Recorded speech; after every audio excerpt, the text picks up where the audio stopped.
si ça marche. Je t'en prie, Tennessee, ouvre le bal.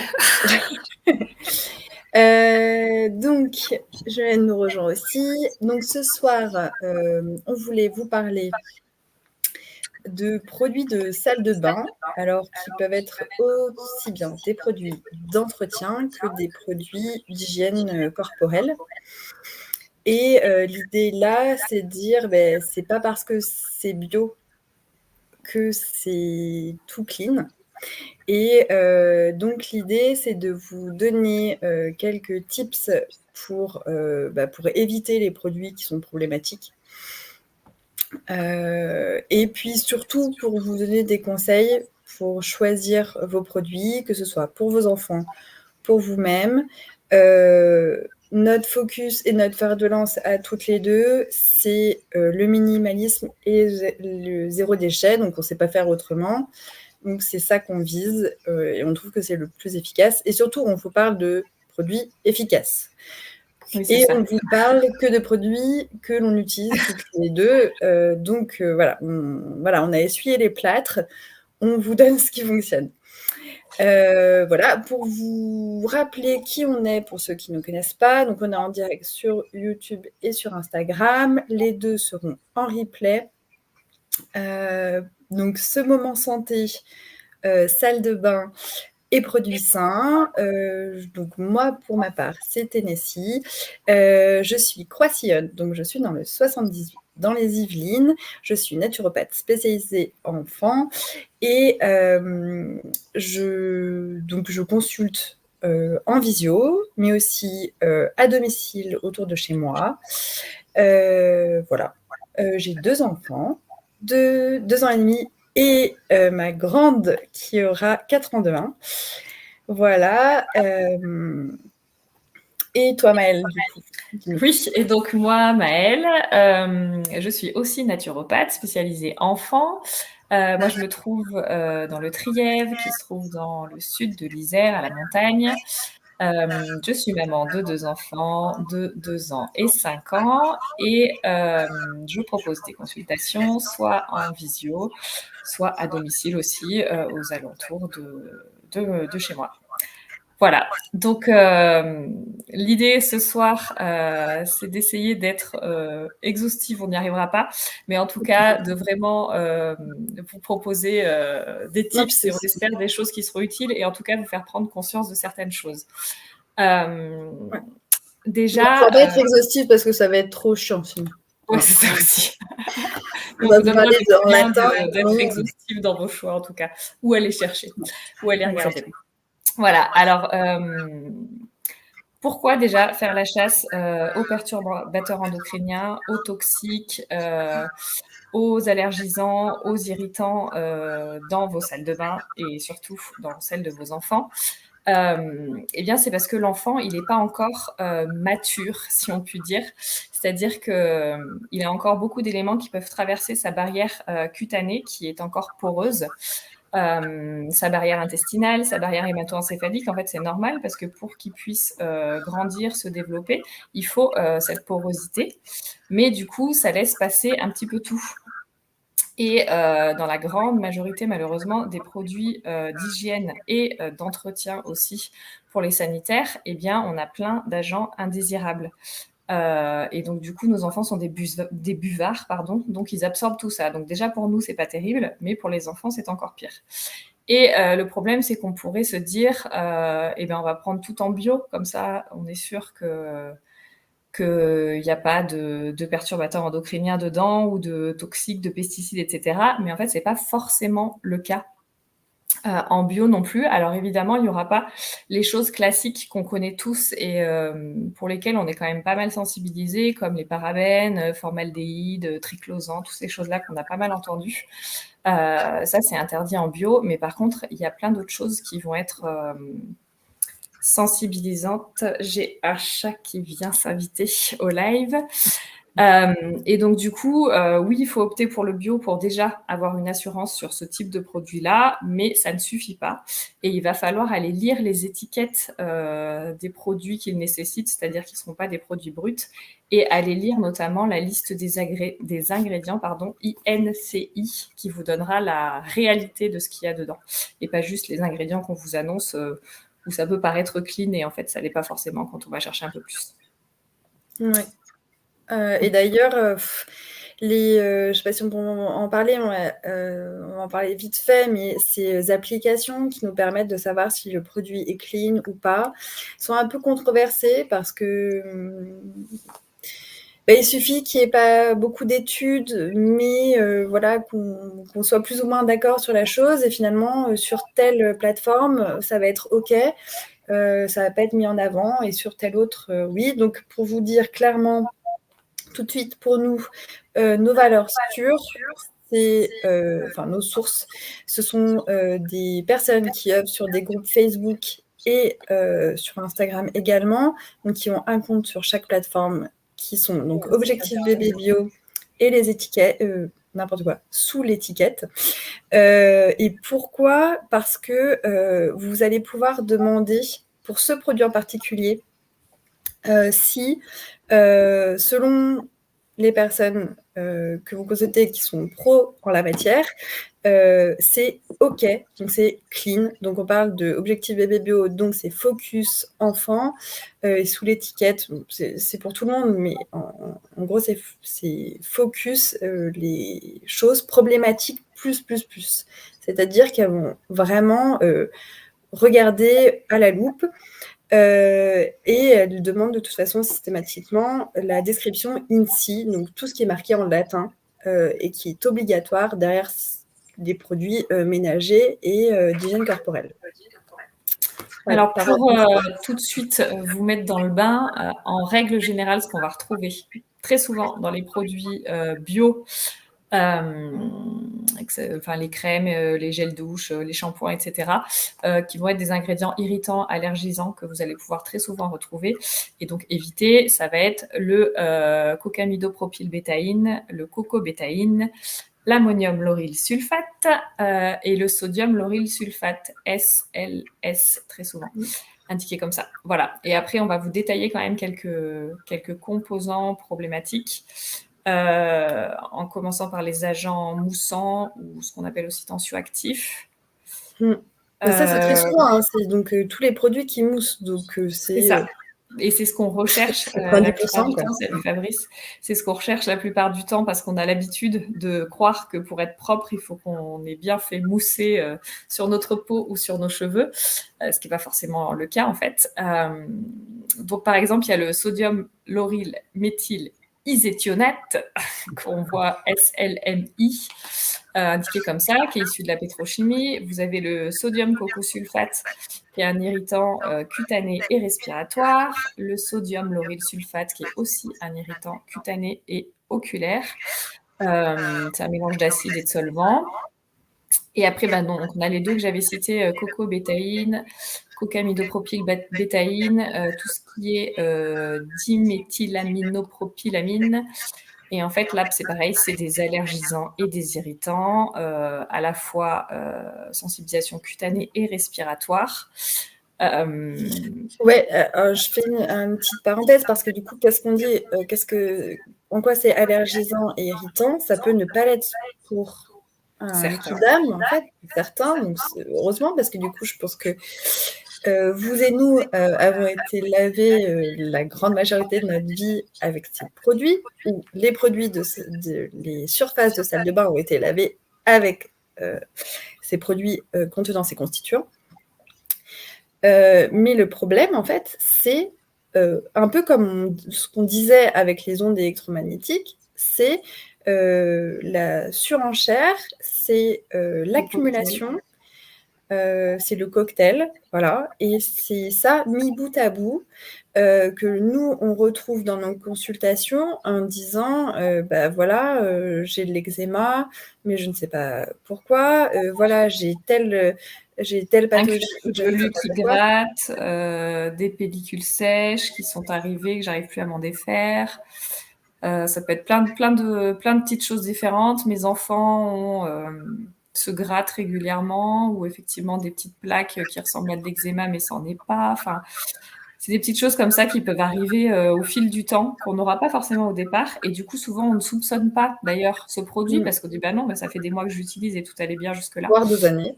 Voilà, et en fait, c'est l'accumulation qui peut faire ça. Et d'ailleurs, là, les derniers produits que je citais, alors c'est pas le cas en France, mais aux États-Unis, là, l'agence américaine, je sais plus son nom, je vais retrouver, de dermatologie, tout simplement, voilà. Elle recommande d'éviter ces produits-là quand on a de la dermatite atopique. Donc voilà, si on ne le recommande pas à des gens qui ont déjà des problèmes cutanés, on se dit que même ceux qui n'ont pas de problème cutané, il doit y avoir un petit peu une embrouille quelque part. Voilà. Et malheureusement, on trouve énormément ce type de produits dans les références, notamment de grandes surfaces. Donc ce qu'utilisent la plupart plein de gens. Voilà. Donc voilà. C'est vraiment des ingrédients problématiques. Après, dans les autres types de produits, on va avoir tout ce qui est stabilisant. Pour que le produit reste intact, en fait, de la bouteille et sur la durée. C'est ça. Et donc là, c'est pareil, hein, il y en a un certain nombre qui sont les plus connus, on va dire, ça va être les conservateurs. Donc il y a par exemple le sodium benzoate qu'on retrouve pas mal partout, c'est le E211. Et donc ça, c'est un conservateur antifongique qu'on retrouve aussi dans les aliments d'ailleurs. Hein. Et c'est un irritant cutané. Donc il y a celui-là. Il y a le tétrasodium glutamate diacétate, TGD, qui lui est carrément cancérigène, irritant, suspecté d'être mutagène. Alors mutagène, ça veut dire quoi? Ça veut dire qu'il est susceptible de provoquer une mutation de l'ADN. Très réjouissant. Voilà. C'est sûr. Voilà. Et puis, au-delà de... Ouais, au-delà de tout ce type d'ingrédients, il y a aussi tout simplement les métaux lourds, donc notamment l'aluminium, qu'on retrouve beaucoup dans les déodorants et aussi dans certaines crèmes, et aussi dans des crèmes qui s'affichent être clean. Moi d'ailleurs, ça m'est arrivé il n'y a pas si longtemps que quelqu'un essaye de me vendre une crème en me disant que c'était une crème naturelle, que des produits naturels, etc. Bon, alors oui, de base, l'aluminium, c'est naturel, hein, mais bon... Voilà, et en fait, en creusant un petit peu, en regardant la liste des ingrédients de ce qu'elle me proposait, il y avait de l'aluminium dedans. Donc voilà, c'est des choses qu'on peut retrouver aussi. Et ce qui est aussi important de se dire, c'est que ce type de produits, alors notamment tous les moussants, SCS, etc., on les retrouve aussi pas mal dans les recettes DIY qu'on vous propose de fait maison, qu'on retrouve un petit peu partout. Alors même des recettes, pour ne pas le citer, Aromazone, ce genre de choses-là. Donc on a l'impression qu'on va faire bien parce qu'on fait par nous-mêmes des produits cosmétiques, mais en fait, avec peu d'ingrédients, ce qui est une valeur importante quand on veut faire des choses saines, mais ça ne suffit pas. Si on se met à mettre des agents irritants dedans, des agents allergisants, etc., voilà, le problème va toujours être le même. Donc c'est pareil, être vigilant à ce qu'on va choisir quand on va faire ses cosmétiques maison. Moi, je vote coupable parce que le SCS, je l'ai utilisé pendant plus d'1 an pour faire des shampoings maison, par exemple. Et ben moi j'en avais aussi, et j'ai trouvé une manière, je vous en parlais tout à l'heure quand on en sera là, de l'utiliser du coup, parce que quand je me suis rendu compte que c'était pas terrible, j'ai arrêté d'en utiliser, mais du coup j'en avais un seau, et ça a duré du plomb l'histoire, mais j'ai enfin trouvé un moyen de l'utiliser, je suis assez contente. Donc voilà. Voilà, on verra si on a le même. Donc, faites attention, en fait, finalement, à ce que vous mettez dans le DIY. Et encore une fois, pour checker ça, quand vous n'êtes pas sûr, vous pouvez vraiment aller sur ces groupes Objectif Bébé Bio et sous l'étiquette qui vous diront si c'est sûr pour vous, pour vos enfants, pour vos animaux ou pas. Oui, pour vous rappeler tout simplement l'importance, en fait, voilà. On voulait vous rappeler que le naturopathe, c'est surtout un praticien qui doit apporter des informations, parce que ce qui est important, c'est la prévention. Et on est là aussi un peu pour mettre en avant le bon sens. Et on a tendance depuis plus longtemps que moi à mettre l'hygiène au centre. Alors, je ne sais pas si c'est moi qui en entends parler, ou en tout cas, j'ai l'impression qu'on revient un petit peu sur cette idée de l'hygiène à tout prix. Mais quand j'entends encore aujourd'hui qu'en maternité, on lave les enfants tous les jours jusqu'à la sortie de la maman ou ces choses-là, on veut rappeler que la peau est une barrière contre les pathogènes, que donc sur la peau, on a des bactéries, plein de micro-organismes en fait, qui sont là pour nous défendre des méchants, on va dire. Et donc du coup, ce qui est important, c'est de ne pas la brusquer, de ne pas la violenter, de ne pas la polluer finalement dans son travail. La peau, elle a un pH acide, et la plupart et les savons sont des produits par définition alcalins. Et à trop laver, eh bien finalement, on va changer le pH de la peau et on va lui faire perdre de son intérêt, de sa protection. Donc, moi, j'avais déjà fait un réel sur le sujet, et je me souviens que tu m'avais dit: «Ah bah, j'aurais pu le faire, ce réel-là», où j'expliquais pourquoi je lavais mes enfants qu'1 à 2 fois par semaine à l'eau sous la douche, quoi, on va dire, dans le bain. Tout ça pour vous dire que le moins est le mieux. Dans ce cas-là, la peau fait une grande partie du travail, donc laissons-la un maximum faire son boulot et laissons-la tranquille.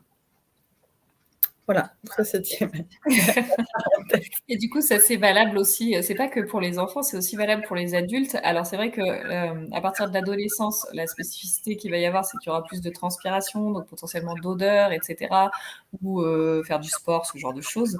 Mais en fait, on n'est pas obligé de toujours mettre du savon. On peut se laver à l'eau, frotter avec un gant de crin, une loofah ou ce genre de choses-là, pour justement pas abîmer cette barrière, ce film hydrolipidique, et quand même se prendre une douche, quoi. Mais en tout cas, pour les enfants qui, eux, ne transpirent pas spécialement, ils sont franchement pas sales, à l'eau, ça peut totalement suffire, et effectivement, on n'a pas besoin de le faire tous les soirs. Le bain tous les soirs, alors ça peut être un moment de détente, et cetera, mais sincèrement, pour les laver, c'est pas nécessaire. Oui. Après, il y a un autre volet des produits cosmétiques qui va être les dentifrices. Et alors là, c'est pareil. Les dentifrices, il y a une quantité astronomique de potentiels mauvais ingrédients dedans. Et en plus, on les met dans la bouche, donc on en avale quand même une partie. Donc, il faut d'autant plus faire attention. Et là, alors déjà, on va retrouver les parabènes, les tricolzans, ce genre de choses-là. Le sodium lauryl sulfate pour que ça mousse aussi. C'est un irritant de la bouche, c'est un perturbateur endocrinien, donc là encore en plus on va le mettre directement en contact avec les muqueuses, et c'est notamment ils sont notamment responsables de problèmes de fertilité par exemple, donc voilà, c'est pas rien pour du dentifrice. Donc comme elle disait tout à l'heure Maëlle, les 2 premiers, eux, ils sont pas autorisés en bio, mais le dernier, oui. Tout simplement, ça reste un agent moussant, mais irritant, quoi. Exactement. Et puis il y a un 4e ingrédient qui fait beaucoup polémique. Alors, on va peut-être se faire huer ce soir, mais c'est pas grave, on vous entendra pas. C'est le fluor. Il y a toujours le grand débat pour ou contre le fluor dans les dentifrices. Et en tout cas, pour notre part, on a tranché pour nos familles. Et pour nous, le fluor dans le dentifrice, c'est non. Et pour vous expliquer tout ça, on vous mettra, je pense, en lien un article du docteur Catherine Rossi qui explique très bien le pourquoi du comment, et qui en fait... Holistique. Oui, c'est une dentiste holistique qui forme pas mal de dentistes aussi. En fait, le fluor, ça reste un toxique. Il a effectivement un effet anticariogène, mais qui est un effet à court terme. C'est-à-dire qu'il va limiter les caries pendant l'enfance, mais à l'âge adulte, les dents vont être davantage fragilisées par le fluor. Et en fait, de nos jours, du fluor, on en a énormément par d'autres biais. Alors, il y a les sels de table qui ont du fluor. On va avoir Le l'eau du fameux robinet. La Baleine ou autre. Donc, ouais, vous avez écrit en gros sel iodé et derrière, vous savez. Donc, Et il y a un ajout de fluor dedans. Vous allez avoir beaucoup d'eau du robinet notamment qui vont contenir du fluor, certains chewing-gums par exemple, et là c'est des exemples, mais il y en a plein d'autres. Donc on a largement notre dose en fait de fluor au quotidien pour pas avoir à en rajouter. Alors oui, le fluor est en partie nécessaire dans le corps humain, mais en fait on le trouve aussi naturellement dans une partie de notre alimentation pour les besoins de notre corps. Donc voilà, pour nous il y a suffisamment et largement de fluor pour ne pas en rajouter. Voilà. Et en tout cas, on vous mettra le lien vers l'article pour un petit peu ceux qui ont envie de pousser davantage sur cette histoire que à terme, ça fragilise les dents et ça ne les protège pas. c'est bien Et puis, d'avoir l'avis d'une dentiste. exactement. Sur Mais le sujet vraiment, et aussi sur le fait que les caries, c'est pas une histoire de fluor ou pas fluor si on a des caries en fait. Il faut travailler sur d'autres choses pour les caries. Voilà. Alors peut-être que maintenant qu'on a un petit peu parlé de toute cette entre guillemets théorie, de vous avoir donné les quelques noms des ingrédients auxquels il faut faire attention, on peut parler un petit peu des tips rapidement. En gros, vous rappelez d'une seule chose, c'est que mettez sur votre peau que des produits que vous pourriez manger. Donc si en regardant votre crème, vous vous dites non mais ça jamais de ma vie je le mets dans ma bouche, passez votre chemin. Voilà. Donc si on commence par ce dont on a besoin pour se laver le corps, les savons. Donc comme on disait tout à l'heure, c'est par définition quelque chose d'alcalin. Et après, il en existe aussi des neutres. Nous, ce qu'on va utiliser le plus souvent et conseillé, c'est les savons au lait de jument ou au lait d'ânesse, savons à l'avoine, tous les savons saponifiés à froid par contre, si possible sans parfum, même si c'est des huiles peuvent être essentielles. allergisants et irritants aussi. Exactement. Et puis, vérifiez quand même les compositions des savons parce qu'on peut avoir une jolie étiquette qui vous annonce un savon au lait d'ânesse et en fait, c'est tout pourri ce que vous allez avoir derrière. Donc, toujours, on vérifie les compositions parce que le greenwashing et les savons, ça marche très, très bien. Voilà. Et sinon, notre chouchou pour les enfants, ce sont les flocons d'avoine, tout simplement, que vous avez dans votre cuisine, qu'on va mettre dans un pochon style les pochons en tissu à thé. Et en fait, ça va faire un espèce de lait avec lequel on va pouvoir frotter sur la peau des enfants ou des adultes. Qui contient de la saponine. Exactement, et qui fait donc un lait très agréable et il se retrouve avec une petite peau toute douce. Voilà. D'ailleurs, il est très souvent... Enfin, je comprends en fait que les personnes qu'on rencontre sont de plus en plus au courant que l'avoine est vraiment un allié des peaux sèches et de l'eczéma. Elle laisse vraiment un voile protecteur tout en ayant cette action lavante. Et moi, plus petite, on mettait de l'avoine comme ça dans le bain pour adoucir l'eau. Ça donne un aspect laiteux. Et effectivement, ça laisse la peau couverte d'un léger lait et vous n'avez pas besoin de rincer l'enfant une fois que vous l'avez lavé. À part pour les cheveux, alors ma fille étant un petit peu plus grande, ayant des cheveux longs tout simplement par rapport à mon fils, je vais rincer ses cheveux après avoir frotté avec le pochon au lait d'avoine pour pas qu'il y ait de résidus ou quoi. Mais sinon, la peau, vous n'avez pas besoin de laver.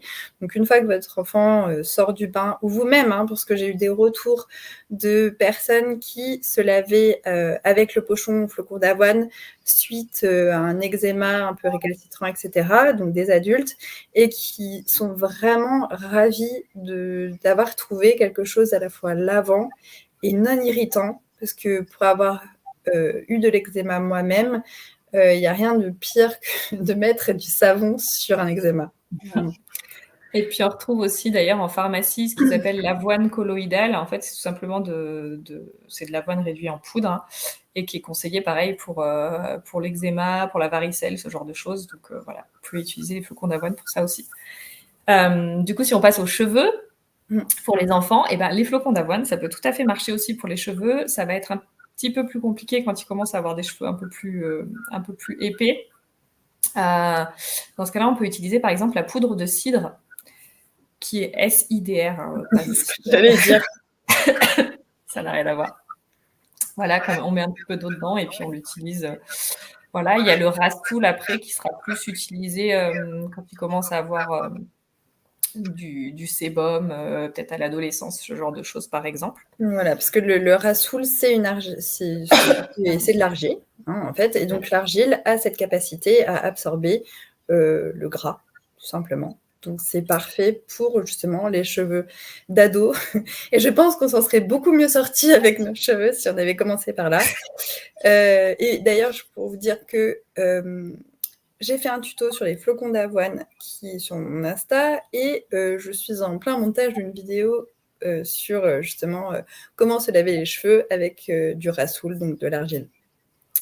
Tous ceux qui sont plutôt intéressés par les shampoings solides, il y a souvent les agents moussants irritants dont on a parlé tout à l'heure. Donc c'est pareil, regardez bien les compos ou allez voir sur Objectif Bébé Bio ou sous l'étiquette, ils ont des références clean. Après, à tester si ça convient à vos types de cheveux. Et si vous voulez rester sur un shampoing classique, parce que vous préférez, je peux vous conseiller le shampoing douche de la ruche de Balo Fleurin, qui sera très bien. Il mousse un peu moins que les shampoings classiques, mais ça reste un shampoing voilà, qui mousse, liquide. Voilà. Si vous voulez Et garder du coup, ce il y a d'habitude. le rapport, c'est parce que Balo Fleurin, et là, c'est à base de miel souvent, ou de Oui, produits de il y la a, ruche, il y a des produits de la ruche dedans. Ouais, il y a du miel dedans, qui effectivement. doit être cicatrisant, donc ça peut aider les personnes qui ont un cuir chevelu hérissé peut-être.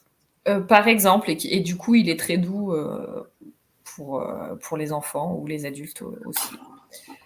Super. Voilà. Après, dans la douche, on n'a pas trop parlé, mais il va y avoir les bébés, et donc du coup, le change des bébés, et notamment l'argile blanche ou la poudre de, je sais jamais comment on dit, mais c'est tépescoïte, je pense, ou tépescoïté, je ne sais pas, qu'on peut saupoudrer directement sur les fesses de bébé plutôt qu'aller utiliser du talc ou des crèmes de chanvre ou des crèmes pour les érythèmes, etc., où il peut y avoir des choses un peu cracra, les crèmes au zinc, tout ça. Voilà, l'argile blanche, ça marche très très bien. La poudre de tépescoïde aussi. Vous la mettez dans un petit saupoudreur type à épices, et puis ça marche très bien. Tennessee avait fait d'ailleurs un reel là-dessus aussi, il me semble, Ouais. pour Tuto montrer pour comment comment faire. utiliser, comment faire et puis comment l'utiliser sur l'enfant. Et pareil, Exactement. hein, sur soi, hein, pour remplacer le talc qui, lui, est plein de trucs pas cool non plus. Exactement. Et puis tant qu'on est dans les fesses de bébé, je pense aussi au liniment, qui est souvent Ouais. très à la mode. Et moi, personnellement, je ne suis pas très très fan parce qu'en fait, c'est ce qu'on expliquait tout à l'heure, ça contient de l'eau de chaux. L'eau de chaux, c'est hyper alcalin. Donc, du coup, en mettre tout le temps comme ça sur les fesses de bébé, ben, ça va un petit peu déranger le pH. Ça peut être intéressant quand on se retrouve avec des sels acides, par exemple, et qu'on a besoin de faire descendre un petit peu cette acidité. Mais pour moi, pas au quotidien. De l'eau, tout simplement, et éventuellement de l'eau avec un peu de savon quand il y a des sels. Voilà, Je et suis c'est d'accord avec largement toi. Bon, de toute façon, c'est suffisant. incompatible avec les couches lavables pour ceux qui ont des couches lavables, donc Exactement. c'est notre cas, donc voilà. Mais aussi, je trouve que c'est vraiment à triple tranchant ce truc, parce que du coup, le faire pas tout le temps, parce que du coup, ça vient du coup déstabiliser le pH de cette zone qui doit rester acide. Et puis, donc le faire quand il y a des sels acides, donc genre il faut taper la barrière, et en même temps, si l'enfant a la peau à vif parce que justement il a eu des sels trop acides, il faut absolument pas le mettre parce que ça vient complètement cuire, brûler les parties. Donc vraiment, moi je conseille pas du tout le liniment. Exactement. Et puis Voilà. alors, je vois souvent aussi des mamans dire que c'est un super démaquillant ou qu'elles l'utilisent sur leur peau pour C'est l'hydrater vrai. et tout. Et ben c'est pareil. C'est pas fait pour aller sur la peau, donc oubliez, sincèrement oubliez. Voilà. Et puis Je dois après, avouer, mais moi j'en ai mis. En plus, il y a quelqu'un qui m'avait dit c'est super contre les vergetures. Tu éviteras les vergetures. Donc j'en ai mis sur mon ventre pendant toute ma première grossesse. À ça part lui envoie. tâcher à peu près tous mes vêtements, je n'ai Oui, enfin, c'est ça ça. n'a rien Moi, fait. j'avoue que ouais, j'ai jamais tellement utilisé parce qu'effectivement avec les couches lavables, c'est la cata, donc voilà. Mm. Après, on va avoir tout ce qui est pour les petites toilettes ou toilettes du visage, les hydrolats. Alors, il en existe forcément de différentes plantes. Alors, les hydrolats, c'est ce qu'on appelle eau de fleur Au floral. d'oranger, eau de camomille, eau de, Mm. les eaux de, donc C'est qui ça. ressemblent à de l'eau, qui sont souvent en spray. Et donc, ils peuvent être très pratiques pour nettoyer le visage des enfants. Et puis, en Mm. plus, enfin voilà, vous choisissez après en fonction de la plante ou de ses vertus, de comment elle sent, etc. Je sais que moi, j'ai souvent la camomille romaine et on a une productrice pas loin qui en fait une qui sent divinement bon. Donc, mes enfants se shootent à Oui, l'hydrolat aussi, le c'est matin bien quand en ils se plus lèvent. pour les poussées dentaires, je crois. Oui, Ça aussi, calme ouais. les poussées dentaires. Ouais. J'utilise aussi pour ça, ouais. Ouais. Voilà. Et Après, d'ailleurs, donc en fait, cette eau-là, ça sert donc, ça peut être pour laver tout simplement le visage de l'enfant, du parent. Salut. Et ça sert vraiment de tonique, hein, ce qu'on appelait tonique dans mon adolescence, en tout cas, je ne sais pas la vôtre. Mais ça sert vraiment de tonique et ça a des pouvoirs, en fait. L'hydrolat, c'est un peu une huile essentielle beaucoup moins puissante. c'est ça. Voilà, donc ça a les propriétés des plantes que vous choisissez d'utiliser. Donc personnellement, c'est eau de fleur d'oranger, mais c'est plus pour son odeur que ses propriétés. Mais en Mais c'est l'occurrence, pour apaisant, moi, les c'est mon fleurs tonique, d'oranger. quoi, hein. C'est ma routine. C'est ma routine. Du coup, voilà, en fonction du type de peau, de votre type de peau, de celui de vos enfants, vous pourrez choisir l'hydrolat qui peut vous correspondre. Et puis après, si jamais on a des problèmes de peau sèche, d'irritation, d'eczéma, etc., on a quelques chouchous. Alors, notamment une crème qui doit être à peu près, chez moi, l'une des seules crèmes, on va dire, qui n'est pas juste un produit brut. Mm. C'est la crème Relax Isotonique d'Océo Marine. C'est une crème à base d'eau de mer, en fait. Et elle pénètre super bien. Elle est absolument multi-usage, donc on peut l'utiliser effectivement sur des problèmes d'irritation, de peau sèche, d'eczéma. On peut l'utiliser si jamais il y a un petit rhume. On peut la mettre dans les muqueuses, un mal de dents. Enfin bon, bref, pour tout problème, on peut toujours sortir cette crème. Donc elle est Ouais. vraiment tout terrain et très pratique. Et en plus, elle est super fluide, donc on en met très très peu et elle pénètre pas mal. Donc voilà, on n'est pas sponsorisé par Océo Marine, mais en tout cas, on est convaincu par cette crème, donc on vous partage le bon plan. Et puis Oui, on après, vous rappelle que le but là, c'est de vous proposer les choses les plus brutes possibles, les plus polyvalentes aussi, parce que ouais, crème, enfin, on utilise pour tout, elle peut même être ingérée. Bah voilà, en fait, c'est un des critères pour lesquels on peut être ouais, sûr. ouais. Exactement. Et puis après, on aura aussi pour ce type de peau-là, de problème-là, le gel d'aloe vera ou encore l'huile d'amande douce qui peuvent être utilisées. Et puis, Moi, j'utilise typiquement pour toutes les sécheresses cutanées, donc ça va être genre une petite sécheresse, quelque chose qui reste sur la peau, un nez irrité, par exemple, suite à un rhume. Bah, un type de gel peau, d'aloe moi, vera. d'eczéma, pas d'eczéma, pardon, de varicelle pour une fois qu'ils étaient secs pour bien cicatriser. Oui, voilà. Vraiment sur plein de. Gel d'aloe vera puis plus huile d'amande douce, je trouve que c'est un super combo parce que le gel d'aloe vera va venir hydrater la peau et par-dessus l'huile va venir emprisonner l'eau et nourrir, grâce aux capacités de l'huile d'amande douce, cicatriser, quoi. Donc c'est vraiment très efficace et pour le coup, vous pouvez en manger, quoi. Voilà. Exactement. Et puis après, hydrater, même si c'est pas le bon terme pour la peau, mais pour nourrir la peau, en règle générale, le combo hydrolat huile végétale est vraiment très bien. Mais c'est Après ça, ce en fait, c'est ce combo, parce qu'on dit hydrater et nourrir, parce que hydratation, c'est avec de l'eau, c'est ce que fait l'hydrolat, et nourrir, c'est avec de l'huile. Et donc, c'est ce que font ces huiles. Et ce qui est très bien, c'est sur les peaux, justement, à tendance sèche, etc., c'est d'apporter quelque chose d'aqueux, d'hydratant, et par-dessus, de l'emprisonner avec une couche, en fait, qui va venir faire écran avec l'extérieur.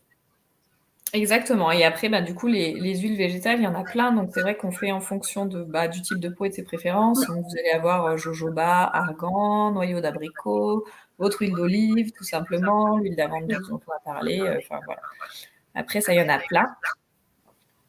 Et puis, un autre truc pour quand on reste dans les petits bobos du quotidien, ça va être les compresses de plasma marin. Donc, l'eau de mer en version isotonique.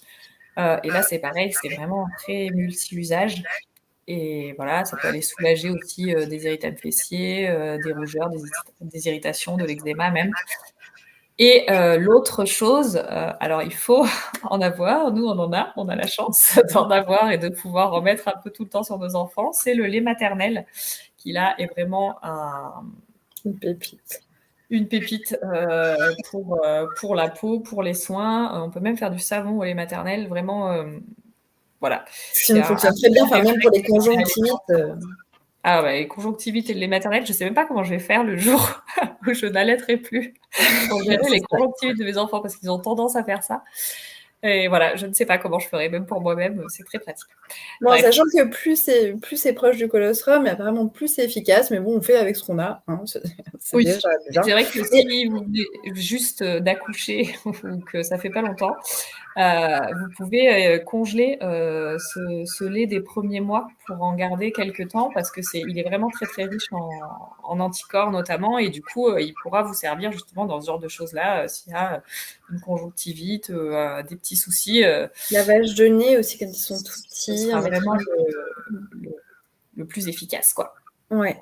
Mais bon, alors là, par exemple, je trouve que pour les compresses, ce qu'on peut reprocher aux compresses, c'est c'est tout simplement, le fait que c'est plus compliqué que d'appliquer une crème et de partir. Là, la compresse, bah, faut la laisser, il faut que ça reste humide, donc c'est un intérêt. Donc voilà, en fait, c'est tout simplement, c'est un petit peu changer de prisme. C'est un peu plus compliqué, finalement, que de n'appliquer qu'une crème. Mais enfin, croyez-nous, des compresses de plasma marin ou de lait maternel peuvent régler mais tellement de choses. Et c'est qu'un morceau de coton tissé et un liquide quoi, qui a un totem de minéraux pour le plasma marin et un bon paquet de, d'anticorps pour le lait maternel. Quoi. Et ouais, Nadia nous dit c'est galère sans le lait maternel maintenant les conjonctivites. Oui, je compatis, va falloir qu'on trouve un truc pour après, en effet.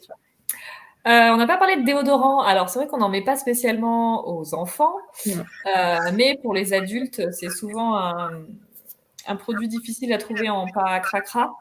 Donc, on peut peut-être vous donner des Et références efficace. et Pas efficaces. caraca, Ouais. et Alors, il y a efficace. aussi plein de recettes d'ailleurs pour le faire soi-même. Ouais. Mais Moi, qui je vais peuvent parler de être la un peu mienne. irritantes, hein, parce que moi je sais que les recettes avec le bicarbonate, s'il est mal dosé, s'il n'est pas, c'est pas le bicarbonate alimentaire qui est utilisé, qui donc est en très très fin, ça peut être tout de suite irritant. Rien que le simple bicarbonate. Donc c'est pas parce que c'est naturel que c'est inoffensif et que ça va convenir aux soins corporels, quoi. Exactement. Alors du coup, on va vous donner 2 marques, mais avant ça, simplement un petit truc sur le déodorant, c'est que en fait, si jamais, il y a des odeurs de transpiration dérangeantes, alors oui, on peut masquer avec un déo, mais en fait, il faut quand même se poser la question de base de quelle est la cause? Parce que c'est pas tout à fait normal, en fait. qu'on transpire, c'est totalement normal, mais que ça sente mauvais, c'est pas forcément normal. Et donc, du coup, se poser la question à la fois sur les vêtements, parce que ça peut être causé par les vêtements synthétiques, tout simplement, qui donneront des mauvaises odeurs, mais aussi se poser la question dans notre santé globale en interne, qu'est-ce qui fait qu'on a une transpiration odorante, et peut-être aller creuser ça quand même, plutôt que juste de masquer. Alors, on est naturaux, donc on va chercher la cause. Parce que ce sont par ces voies-là, en fait, qu'on vient extraire du corps une partie des toxines et des toxiques. Exactement. Donc, c'est sûrement que d'une façon ou d'une autre, vous en ingérez trop, vous en inhalez trop, il y en a trop dans votre corps. Salut Aurore, à bientôt. Merci. Oui, j'avoue que c'est sujet long, hein. Oh là là, 21h20. Ouais, on va accélérer un peu. Très bonne. Ouais. Du coup, déo, alors moi j'ai une référence quand même, j'en mets jamais du déo, mais quasiment, mais quand ça m'arrive d'en mettre, c'est le déo de AL Soins Essentiels, et ça me fait plaisir d'en parler parce que tout simplement c'est ma voisine et c'est une copine qui fait des savons et quelques produits cosmétiques avec que des compositions totalement clean. Et du coup, ça me permet aussi de vous inciter à essayer aussi de chercher en local si vous avez des artisans locaux que vous pouvez soutenir et qui auraient des produits clean. Je sais que OBB, Objectif Bébé Bio, a fait une liste pour les savons, notamment. Donc d'ailleurs, elles sont essentielles. Et régionaux, d'ailleurs, j'ai vu. Pour chaque région, une liste de savonniers où vous retrouvez des produits clean. Donc, du coup, ça peut être aussi intéressant de vous intéresser à ce qu'il y a autour de vous pour faire travailler des petits artisans locaux qui font du bon travail et les soutenir. Moi, ça me fait toujours plaisir de faire ça et je trouve ça important. Donc, voilà, j'en profite. Mais elle vend aussi par Internet. Si jamais vous voulez tester, vous pouvez aussi lui acheter ses savons ou son déodorant. Et toi, et moi, le mien, c'est un Clémence et Vivien. Après avoir essuyé beaucoup de pots cassés pour des trucs qui franchement ne fonctionnaient pas, je suis vraiment contente du Clémence et Vivien. Et donc, j'alterne entre clémentine et vanille, mandarine et vanille, qui sont, eux, sans huiles essentielles, puisque les huiles essentielles ne sont pas compatibles avec grossesse, allaitement, voilà. Donc moi, je suis très contente. Et je me suis bien faite au truc avec un petit bâtonnet et venir la poser, parce que du coup, voilà, c'est un changement d'utilisation. Donc voilà, le roll-on, je suis passée du pchit au roll-on et du roll-on à la pâte. Mais voilà, ça se fait très bien. Voilà, ça se fait très bien. C'est pas long, c'est pas chiant. Je te laisse continuer, je vais juste chercher ma batterie. Ah oui, court vol. Alors, chose importante, on arrive au bout. Hein. Voilà, désolée, on était longue, mais ça m'étonne pas parce que je savais que ça allait être long. Bref. Quand on pense à l'hygiène corporelle, il faut penser aussi aux produits ménagers, tout simplement parce que ne faut pas croire que autre chose que le corps qui est d'un enfant ou de vous-même, qui est dans une baignoire, prend en partie les produits que vous utilisez pour le ménage. Donc, la peau est une pompe, hein, donc c'est un buvard et elle prend ces produits-là. Donc, il faut faire attention à tout ce qui est en contact avec la peau. Et je dis ça parce que c'est vrai que quand on cherche la cause d'un eczéma, d'un ceci, d'un cela, on se retrouve vraiment à aller sur la base, et c'est ça qu'on voulait vous transmettre aujourd'hui. Vous posez la question de changement, s'il y a quelque chose qui arrive comme ça, ou si un enfant, un nouveau-né déclare un problème de peau, se poser la question de la lessive, de l'adoucissant, qu'est-ce qu'on utilise, des produits pour laver la douche et la baignoire. Typiquement, là, il faut aller au plus simple et au non irritant. Donc, pour ma part, c'est pas d'adoucissant. Après, j'ai fait le choix d'avoir un sèche-linge pour que, en couche lavable, etc., je vous passe les détails. Mais en gros, j'avoue qu'on se passe plus facilement de l'adoucissant quand on a le sèche-linge. Et pour les autres, ça peut être tout à fait du vinaigre blanc. Voilà. Mais le vinaigre blanc pose des problèmes pour les couches lavables. Donc, je voulais envoyer un message aussi, n'oubliez pas que le propre n'a pas d'odeur. Donc, je sais qu'on a été vraiment bombardé de façon marketing avec ces odeurs. Donc, je riais toute seule que j'ai écrit ça, mais voilà, vanille de Malibu, ça n'existe pas, c'est du market. On n'en a pas besoin. Donc, voilà. Juste se réhabituer au fait que le propre n'a pas nos d'odeur. propres odeurs, en fait. Mhm. Donc, voilà.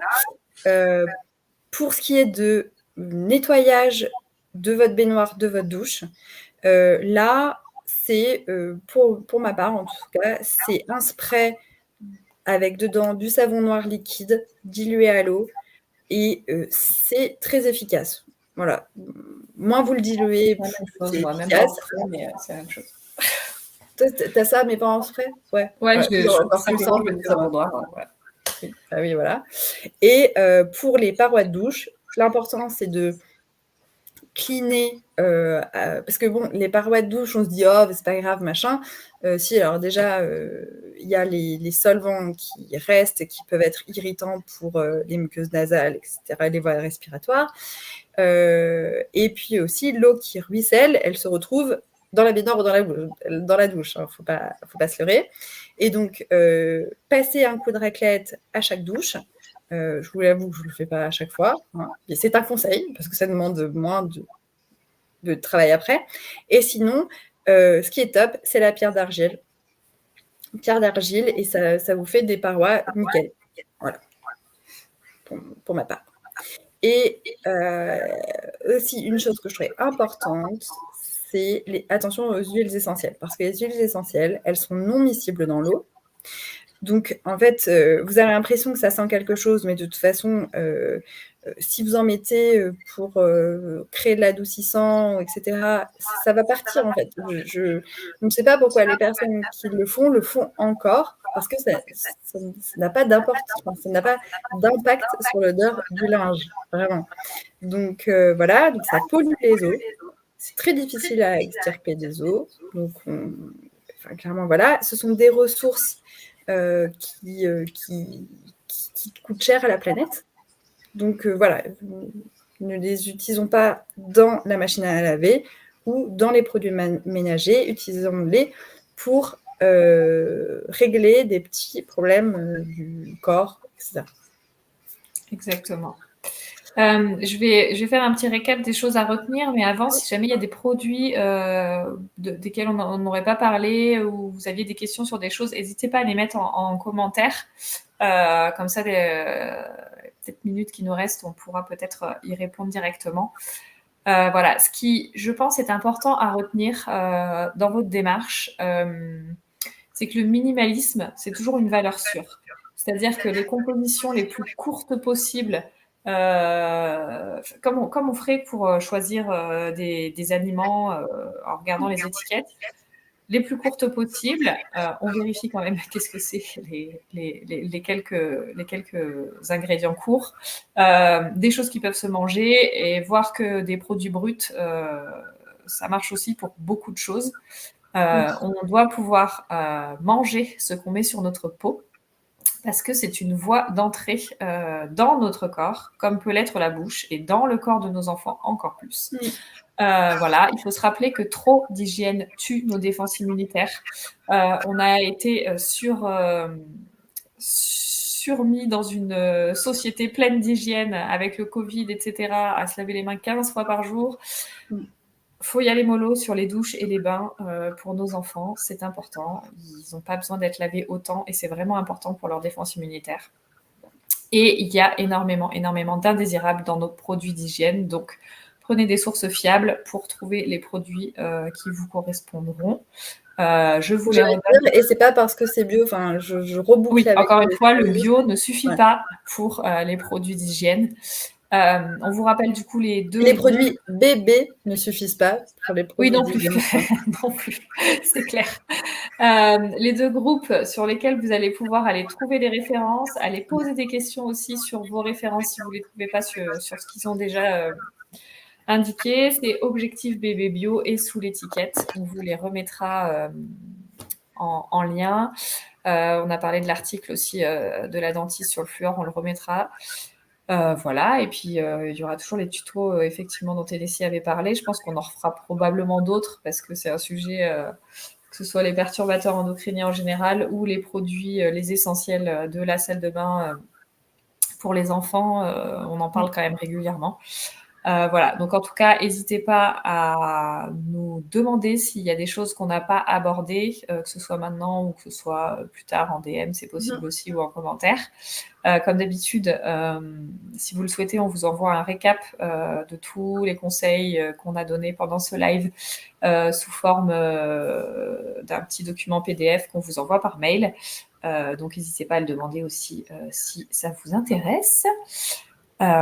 Et voilà, je crois que... N'hésitez pas à vous abonner également, que ce soit sur YouTube ou sur Insta, sur Facebook, mais voilà, là on n'est pas en live, pour ne pas louper nos conseils, on en donne au quotidien. On en donne aussi dans nos stories d'ailleurs. Pour ne pas louper aussi nos prochains lives, donc on fait un live tous les 15 jours. Sur Instagram et sur YouTube. Donc, vous pouvez retrouver les replays sur nos comptes. Si vous avez des idées de live que vous voulez voir, vous voulez entendre, suggérez-nous. Enfin, vraiment, on est là pour répondre à vos besoins. Et puis, ce que je voulais dire aussi, c'est si jamais c'est sur ce type de sujet-là, vous pouvez aussi nous écrire directement en DM si vous avez envie d'échanger avec nous sur des points particuliers ou quoi. Nous, c'est avec plaisir qu'on répond et qu'on échange avec vous. C'est ce qui est intéressant aussi dans les réseaux sociaux, c'est qu'on peut en profiter pour échanger et partager nos points de vue. Donc voilà, n'hésitez pas à le faire aussi. Ouais. Eh bien, ce live était déjà très très long, donc on vous libère. On a commencé à faire. Je pense qu'on pourrait encore en parler pendant des heures, donc on va s'arrêter là, mais voilà, c'est un sujet qui mérite en tout cas d'être exploré.